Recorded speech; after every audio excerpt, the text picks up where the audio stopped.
The first thing is we've got another deadline extension on the 2019 and the 2020 blending requirements. How did that happen?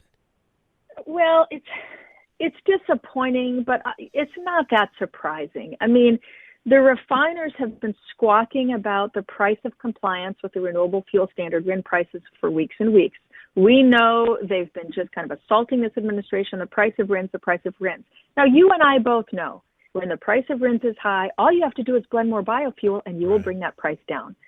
And so what we saw earlier this week, EPA extended the compliance period, not something we want to see. It extends some uncertainty. It gives refiners more excuses to not blend.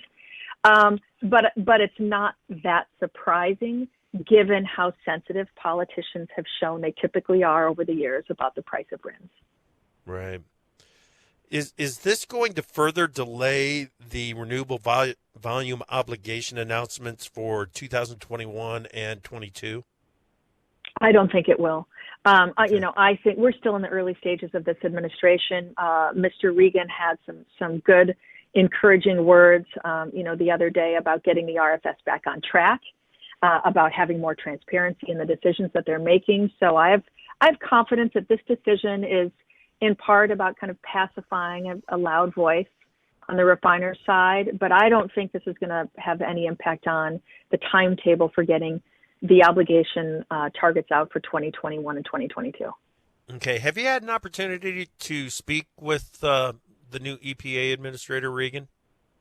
We have not yet. No, I have not yet. Have had conversations with his team, with other political appointees at the agency, and so we'll be going in and having a conversation. Another one just in the next couple of weeks on a variety of things. Good. They're still kind of getting their sea legs a little bit. There's a lot of priorities with respect to biofuels and the renewable fuel standard, and so importantly, one of the first decision that they made with respect to biofuels was favorable for us, and that is that this administration changed its perspective on the litigation around small refinery exemptions that's going to be presented before the Supreme Court this spring. So they've now reversed the position relative to the Trump administration. They agree with a circuit court ruling that the small refinery exemptions handed were out of EPA's jurisdiction and against the law. That is incredibly important, and so we should take that as a good sign.